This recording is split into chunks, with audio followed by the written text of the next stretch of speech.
Our final speaker this morning before morning tea is Dr. Eva Balan-Vnuk, recently announced as the new State Director for South Australia, Microsoft. In the interest of time, I might not run through the extensive bio, but Eva is highly skilled and experienced. She has a PhD in Innovation and Entrepreneurship, and she's worked in Europe, Middle East, Africa and Asia in a variety of roles. So we're looking forward to hearing from you, Eva, about the future of work and technology as an enabler. So I've actually been a bit cheeky and I put future work now. Everything I'm going to talk about is totally achievable now. It's not rocket science, it's not future vision, it is all available for you now. On a very personal note, I'm a busy mum of two. I know many of you out there have children. My younger daughter has a disability, my husband's working, we've just bought a house and moved house, and I've just taken on a new role. So my life is pretty full, as well as some community-based activities. The only reason I feel I can stay in control of my life and have a good quality of life is because of the flexibility I'm afforded by my employer, but also by the technology that we have to actually make it happen. So a little bit about the private sector. We have to be self-critical. We can't rest on our laurels. And quite frankly, we have to be a bit paranoid, but pragmatically paranoid. About 8 years ago in 2007, Microsoft Australia was going gangbusters. Absolutely, revenue growth, fantastic. And then the leadership team said, well, look, that's great, but what does our business look like in 5 years or 10 years? And so what did we do? We spoke to our customers. We spoke to our government, public sector customers. We spoke to our private customers, commercial enterprise, and we got their feedback. And the feedback was not pretty at all. It said Microsoft, and sorry, some of you may still have these opinions, but I'm going to be very open here. Microsoft is arrogant. Microsoft is really hard to work with. Microsoft doesn't make it easy for us to do things. Microsoft's technology sometimes doesn't work the way we want it to. And that gave us a big shock. It was a great awakening call, right? And so we said, okay, look, if we continue on the path we're going now, we won't be in business in Australia. We won't be an organisation, A, that can attract great people to work for us, but our business will be going down the drain. And so we spent a lot of time thinking very hard around how do we turn that around, and it really came back to people. All of us have teams and we want to get the best out of our teams. Our people are here because they want to do their best work. How do we help them do their best work? And so what we've obviously focused on is the big picture. The world of work is transforming. Change is constant, evolution is inevitable. So how do you actually maintain and then change your organisation so that you can keep people along that journey with you? This is pretty important. It's not always the smartest or the strongest. It's those who are adaptable and those who are resilient to change can say, right, you know what? We've done it in the past, it didn't work for us. I'm going to change now. What can we do better? What can we learn? And we've really taken on very much a learner mindset at Microsoft to see what can we do differently and better. Now, a couple of the speakers have already mentioned talent. You know, don't be in shock, I guess, to know that there is a war on talent. The best people are always going to be sought after. And you know what? The best people can pick their jobs. They can choose where they want to work. And where are they going to work? They're going to work where it feels that it's going to meet their requirements, their personal life, how they want to get things done. And so at Microsoft, we're really focused on understanding what do people want to do in the workplace. Ideas and information. So I'm not sure how many of you have heard of the concept of absorptive capacity. It's a really critical concept. It's the ability of an organisation to take ideas and information external and to bring that into the organisation and incorporate that to create innovation. Absorptive capacity, the ability to take external knowledge and information and turn that into value. And so that is really what it's about. That is the new currency that we're dealing in today. Our workers, we've touched on diversity. Diversity across ages, gender, beliefs, work practices. About 10 years ago, the standard profile of people working in Redmond, in our global headquarters, 40,000 people, white, male, aged between 30 to 45, college degree.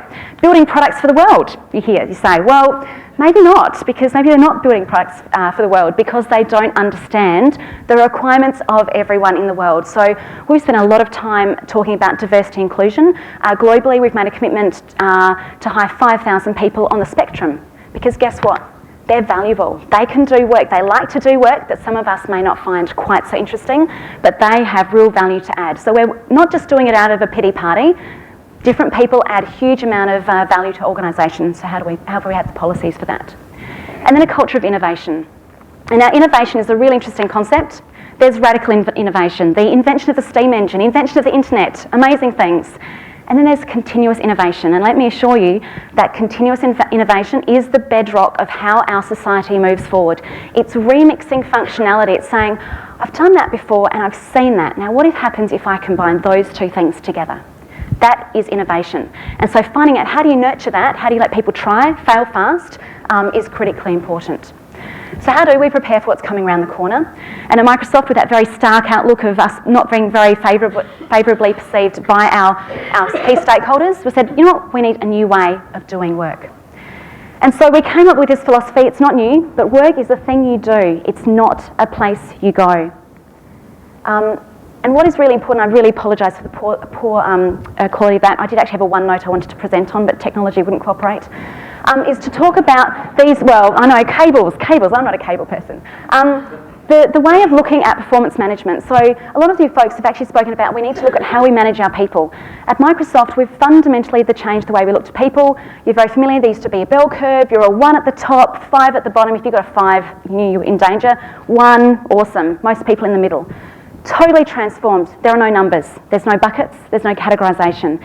Instead, we say there are 3 ways that you need to make impact as an employee. You need to make your personal impact. What are the metrics you need to hit? What are the results you personally need to deliver to the table? Critical. Second, what is the impact that I make by helping others?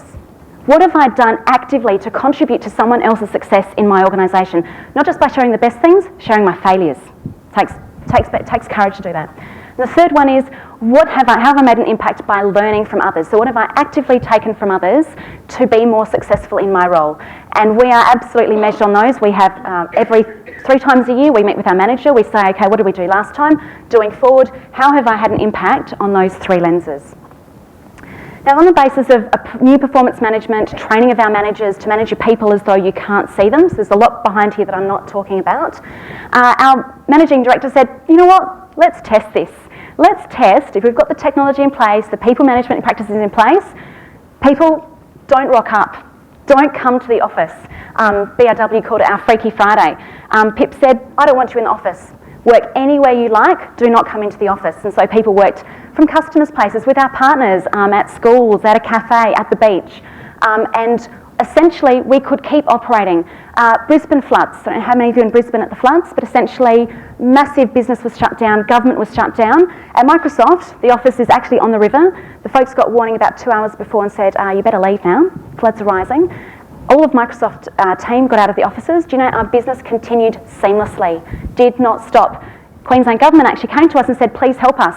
How did you keep doing that? How did you just keep working and not have that shutdown that happened there? So nailing the technology is pretty important. A couple of things you need to think about. It's not just changing the office. There are 3 pillars. People, that I've spoken a bit about. The place, what does the physical environment look like? And what is the technology that you need that can actually bring all of this to life?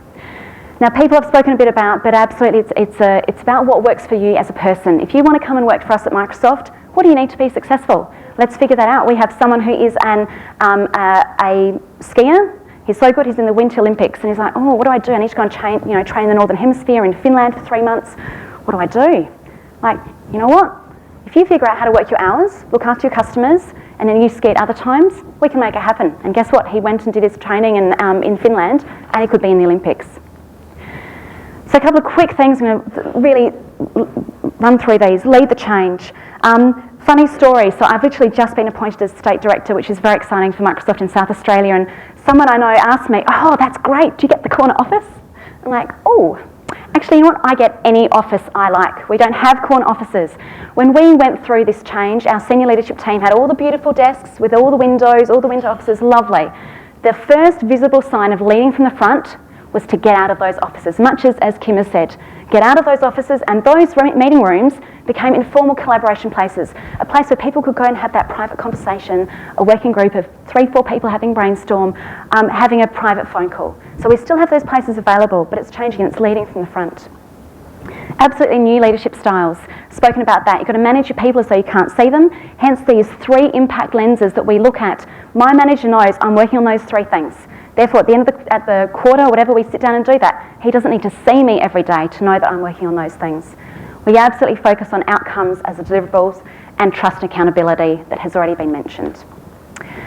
Now, place. I can work wherever I want, whenever I want. Here's my device. A couple of things. I'm going to absolutely just swoop through these. When we went through this process, the number one complaint was, I don't have a meeting space or a meeting room to go to where I can sit and have a brainstorming with my colleagues. And so as part of the transformation, we did slow fit outs of our office. It wasn't every office all at once, it's very expensive.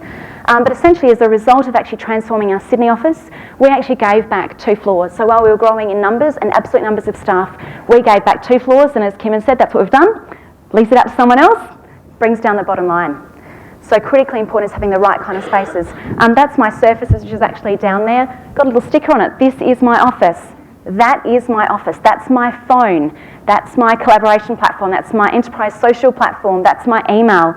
That's everything I need to do to be productive at home. So the technology bit. We need to work together as though we can't see each other, but it shouldn't get in the way. The technology should help us feel as though we are actually together even when we're not. So we do have an innovation of Find Me. I'm going to whiz through this super quick, but essentially, where is someone? No one's got a set desk anymore. How do I find the HR team? How do I find finance? That's okay, they're still there, so connected to your Skype for Business client that sees where you are. Perfectly optional. You can see where your colleagues are. You can see if meeting rooms are available. That's one of my calendar invites from yesterday. So a couple of things, if I can figure out how this little doobly works. Oh, awesome. This little Skype meeting button up there in your Outlook. Press that little button and you've got a Skype meeting that just appears in your email. Click on that, you join the meeting. Skype launches up, you're in the meeting. You want to record it, you want to have video, you want to publish it later, all possible. The other thing that's really interesting here is this little button here, probably many of you know this, OneNote. If I click on that OneNote button, that whole meeting request gets pushed into OneNote. And then right there I've got it. I've got my agenda, I've got my participants, and I can start to take notes. The awesome thing is that I can see what notes my colleagues are making. It's got his initials there. You can handwrite and scribble on it and save it. I don't ever have to use another piece of paper again. And that's really important because you know what, we do our best thinking when we're scribbling, when we've got annotations and little symbols. And so OneNote allows you to do this, and let me assure you, you all have this. You might not have seen it, but it's there for you. And we have this all, and I'll just show you where our OneNote is stored. It's stored on our SharePoint site. So this is our team SharePoint, Office 365. There's our SA branch shared OneNote. Anyone in the team can access any of the notes to do their best work, and I can access it from any device that I need to. Platform agnostic. So I've really whizzed through, but what's happened is I'll just share very briefly, and I'll bring all of these little boxes up. We are happier, we're more productive. Our workplace satisfaction, we measure everything, went up 11% through that transformation of everyone having their own desk where they could put all their little beautiful things there, come into the same place every time.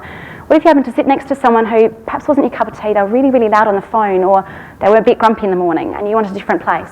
Well, you know what? You can just sit wherever you like. If someone gets on that phone call and they're really loud, you just pick up your little device and you move somewhere else. You're not offending anyone, you're going somewhere else to do your best work. Now, as a result of that, Aon Hewitt does their Best Employer of the Year awards. We were Best of the Best in 2012. Again, we're in the top levels in 2015. And really it is about the innovative people practices we have. We have reverse mentoring. We have graduate hires. They're mentoring our top executives. It's fantastic. They're learning stuff about apps and social media and stuff that otherwise they might not be familiar with. We learnt a ton. And you can have these slides afterwards, but a big thing is, ask your people what they want. Do the research, speak to them, say, what would make your life easier? What would help you? And obviously, the people, the policy, the procedures are fundamental. Technology should be the magic that happens underneath that makes it absolutely seamless. And then you need to make sure that you support your managers to lead that change, that you give them the skills that they need and the tools to be successful in how they're working. And very finally, you know what? This is just a story of how we've done it. There are so many different ways to skin this cat. And really it needs to go back to what is important to your organisation, your culture. If your goal is to make sure you get the absolute best out of every person in your organisation, then we need to understand what they need to be successful. What tools do they need to access? How easy is it to get to that line of business app? How many times do they have to do multi-factor authentication? Do they have to do a VPN here? Do they have to do something? Yes. Security is incredibly important. You deal with very, very sensitive information. My daughter goes to East Adelaide. I certainly don't want any departmental information getting hacked or leaked by anyone. Totally appreciate that. Her data should be confidential. But there are still ways to secure that that can actually make it possible for people to do what they want. And without the technology and security getting in the way, it should absolutely be that enabler. I'm going to finish there, and we'll have questions after.